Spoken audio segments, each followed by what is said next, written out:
Assalamualaikum warahmatullahi wabarakatuh. Tidak ada satu jenis usaha atau satu jenis layanan di dunia ini yang tidak pernah mengecewakan pihak lain. Begitu juga kami. Pasti ada customer atau klien yang pernah merasa kecewa. Nah, malam hari ini aku mau mereaksi pertanyaan salah satu teman, Pak Riza namanya. Pertanyaannya saya bacakan dulu biar ada gambaran ya. Harapannya dengan jawaban pertanyaan ini teman-teman juga bisa mengambil hikmah, mengambil ilmu sedikit walau sedikit. Insya Allah ada manfaatnya. Saya bacakan pertanyaannya. Apakah pernah ada customer atau klien yang kecewa dengan pelayanan jasa usaha Anda, dan apa yang diberikan atau ditawarkan untuk mengurangi kekecewaan customer atau klien tersebut? Baiklah, seperti apa yang tadi udah saya sampaikan, pasti ada.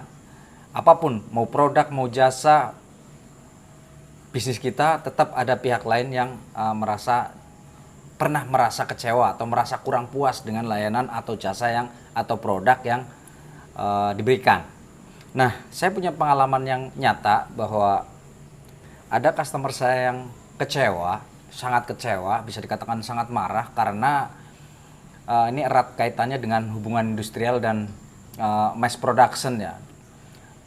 Diproduksi massal, si produk itu harus segera diproduksi massal, tapi faktanya sertifikat si barang itu belum bisa dicetak di negara kita gitu. Ini bukan 100% kesalahan dari pihak saya sebenarnya, karena memang terjadi perubahan regulasi yang waktu itu belum digitalize ya, jadi harus ada tanda tangan basah oleh pejabat yang berwenang. Nah, akibat si pejabat itu sering keluar negeri, itu berdampak kepada melambatnya proses penerbitan sertifikat sebuah produk. Padahal timeline dari pabrik itu udah jelas, ketika sertifikat udah terbit, si pabrik akan segera memproduksi barang secara massal. Nah, perlu diketahui bahwa produk yang dikirim ke kantor kita biasanya berbentuk prototype, terus kita lakukan pre-testing untuk memastikan frekuensi yang bekerja pada produk tersebut sesuai dengan regulasi yang berlaku di Indonesia. Nah, itu normatif, kita lakukan itu. Kemudian setelah itu, produk sampling tadi dikirim ke lab negara.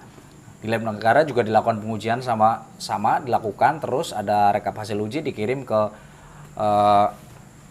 waktu itu masih namanya Postel, belum Kominfo. Di Postel, terus dievaluasi, dicetak. Tapi memang yang namanya pejabat pasti ada perjalanan dinas, ada kegiatan keluar negeri atau keluar kota yang tidak bisa diwakilkan oleh siapapun. Nah, ini waktu itu belum digital. Kalau saat-saat ini sih tidak mungkin terjadi karena sekarang udah digitalize, jadi tanda tangan digital udah bisa diterapkan di Indonesia. Dulu memang itulah hambatannya. Dulu ada hambatan di situ sehingga industri agak terlambat masuk ke Indonesia. Nah, terus apa yang saya berikan atau saya tawarkan untuk mengurangi kecewaan customer? Tidak ada. Saya tidak berusaha memberi seperti hadiah atau memberi kelebihan atau memberikan diskon, enggak. Saya akan berusaha semaksimal mungkin menjelaskan kenyataan yang ada. Kenyataan yang ada, kita jujur, kita jelaskan sebaik mungkin, kita mengetahui, kita ikut merasakan kesulitan dari pihak customer, kita jelaskan, kita upayakan, kita push informasinya daily. Bukan lagi weekly, kita daily, kita reporting terhadap mereka, di mana statusnya, bagaimana pergerakannya, sehingga customer itu setidaknya mengerti bahwa kita juga ikut merasakan permasalahan yang mereka hadapi. Itu yang saya lakukan. Jadi saya tidak menggunakan metode-metode kolosal yang berusaha nantinya kalau ada project lagi kita beri diskon, kita beri layanan khusus. Tidak, saya tidak seperti itu. Itu bentuk upaya saya mempertahankan bahwa memang ini force majeure, external cost yang nggak bisa kita hindari, dan siapapun mengalami hal ini dan bisa dibuktikan. Kan di sistem bisa kita cek, bisa kita report kepada mereka yang kena dampak. Bukan hanya si customer kita aja, tapi customer perusahaan-perusahaan lain juga banyak yang berdampak. itu masalah yang sama yang dihadapi oleh seluruh aplikan pada waktu itu. Artinya, way out yang saya berikan adalah kejujuran.